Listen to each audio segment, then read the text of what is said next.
नमस्ते बच्चों। ये कहानी है एक मेहनती आदमी रामू की। रामू बहुत गरीब था, लेकिन उसके पास एक अनमोल खजाना था। 4 प्यारी और स्वस्थ भैंसें, काली, गौरी, लक्ष्मी और सोना। रामू के लिए ये भैंसें ही उसका परिवार थी। अरे काली, आज तो तूने खूब पानी पिया है।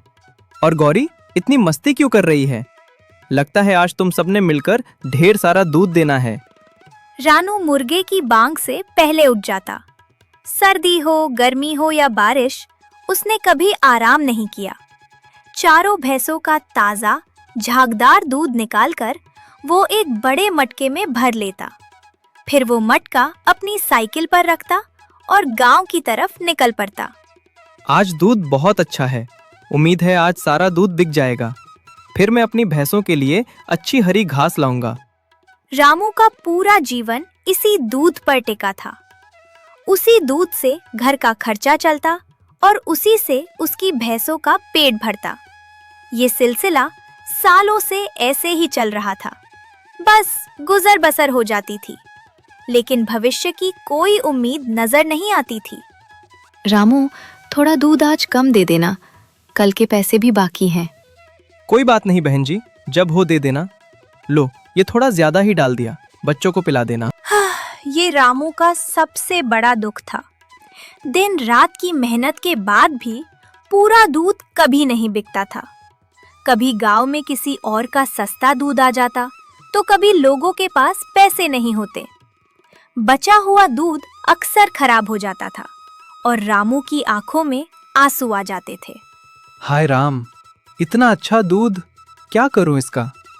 आज फिर आधा दूध वापस ले जाना पड़ेगा। अगर ये दूध नहीं बिका तो कल भैंसों के लिए खली कैसे खरीदूंगा? रोज की तरह आज भी रामू बिना बिके दूध के साथ नदी किनारे रुका। ठंडी हवा चल रही थी, लेकिन रामू का मन बेचैन था। वह उस दूध के मटके को एकटक देखे जा रहा था और सोच रहा था कि काश इस दूध का भी कोई इस्तेमाल हो जाए, जिससे थोड़ी आमदनी बढ़े। काश इस दूध को ऐसा जादू आता कि ये खुद बिक जाता, या फिर इसका कुछ ऐसा बना सकता जो लोग शौक से खरीदें। लेकिन क्या करूं, मुझे तो कुछ समझ नहीं आता। तभी वहां से एक वृद्ध साधु महाराज जा रहे थे।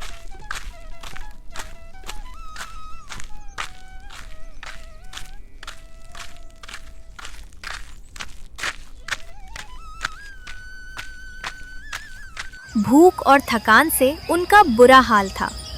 रामू का दिल पसीज गया। उसने तुरंत मटके से एक कटोरी दूध निकाला और साधु महाराज के आगे बढ़ा दिया। बेटा, बहुत भूख लगी है, थोड़ा जल या कुछ खाने को। महाराज, ये ताज़ा दूध है, कृपा करके इसे पी लीजिए, आपकी तबीयत ठीक हो जाएगी। धन्य हो बेटा, तेरे जैसा नेक इंसान मैंने बहुत कम देखा है। तूने तो मेरी जान बचा ली। बोल, तू क्यों इतना उदास बैठा था? मैंने दूर से ही तेरा चेहरा देख लिया था।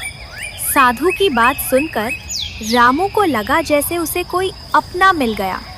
उसने साधु को अपना सारा दर्द बता दिया, कैसे उसका आधा दूध बर्बाद हो जाता है और कैसे वह गरीबी से परेशान है।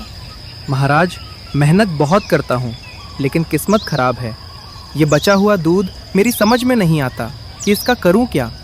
बेटा रामू, भगवान ने तुझे दूध रूपी अमृत दिया है और तू इसे बर्बाद होने का दुख मनाता है। सुन, तू इस बचे हुए दूध की नियति ही बदल दे। तू इसे फेंकने या सस्ते में देने के बजाय इसका दही जमा लिया कर। दही? लेकिन महाराज, दही तो मैं भी जमाता हूँ, उसमें कौन सी खास बात है? खास बात यह है बेटा कि तू स्पेशल दही बना और उसमें गुड़ या चीनी मिलाकर नहीं, बल्कि साथ में ताजा चूड़ा परोस। एक छोटी सी दुकान खोल ले, रामू का स्पेशल दही चूड़ा। देखना, भाग्य तेरे कदम चूमेगा। साधु की सलाह रामू को दिल को छू गई। उसे लगा जैसे उसकी आंखों से पर्दा हट गया हो। अगली सुबह उसने अपनी सबसे अच्छी भैंस के दूध से एक खास तरीके से मिट्टी के बर्तन में दही जमाया। साथ ही उसने बढ़िया किस्म का पतला और कुरकुरा चूड़ा मंगवाया। साधु महाराज ने ठीक कहा, मेहनत तो मैं करता ही हूँ, अब थोड़ी सी अकल भी लगाऊंगा। आज तो बस सूखा चूड़ा खिलाऊंगा, लेकिन कल दही तैयार होगा और फिर देखना कमाल हो जाएगा। रामू ने देर नहीं लगाई। गांव के मुख्य चौराहे पर बरगद के पेड़ के नीचे उसने एक छोटी सी दुकान खोल ली। न कोई शोर शराबा, न बड़ी सजावट, बस मिट्टी के बर्तन में गाढ़ा जमा हुआ दही और ऊपर से सुनहरा चूड़ा। यही थी उसकी दुकान की शान। हे भगवान, आज मेरी पहली दुकान का पहला दिन है। बस आपका आशीर्वाद बना रहे और लोगों को मेरे हाथ का बनाया दही चूड़ा पसंद आ जाए। पहले दिन लोग नए नए से दुकान को देख तो रहे थे, लेकिन कोई आगे नहीं आ रहा था। लेकिन जैसे ही पहले ग्राहक चुन्नू चाचा ने इसका स्वाद चखा, उनकी आंखें चमक उठी।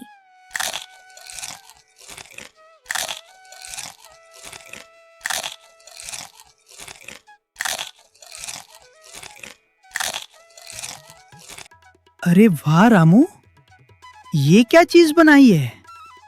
इतना स्वादिष्ट तो शहर के बड़े होटलों में भी नहीं मिलता। इसमें डाला क्या है? कुछ नहीं चाचा, बस अपनी भैंसों का शुद्ध देसी दूध, देसी दही और प्यार से परोसा गया चूड़ा। कोई मिलावट नहीं, कोई केमिकल नहीं। चुन्नू चाचा की तारीफ ने जंगल की आग की तरह पूरे गांव में फैल गई। पहले दिन 5 ग्राहक आए, दूसरे दिन 50 और तीसरे दिन तो पूरे गांव की भीड़ रामू की दुकान पर उमड़ पड़ी। रामू का स्पेशल दही चूड़ा हर किसी की जुबान पर चढ़ गया। मम्मी, मुझे रोज रामू अंकल का ही दही चूड़ा चाहिए। आप घर वाला बिल्कुल मत देना, वो इतना टेस्टी नहीं लगता।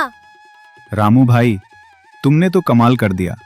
खेत पर काम करके जब थकान होती है तो तुम्हारा एक दोना दही चूड़ा खाकर ऐसी ताजगी आती है जैसे दिन भर की थकान गायब हो गई। समय ने करवट ली।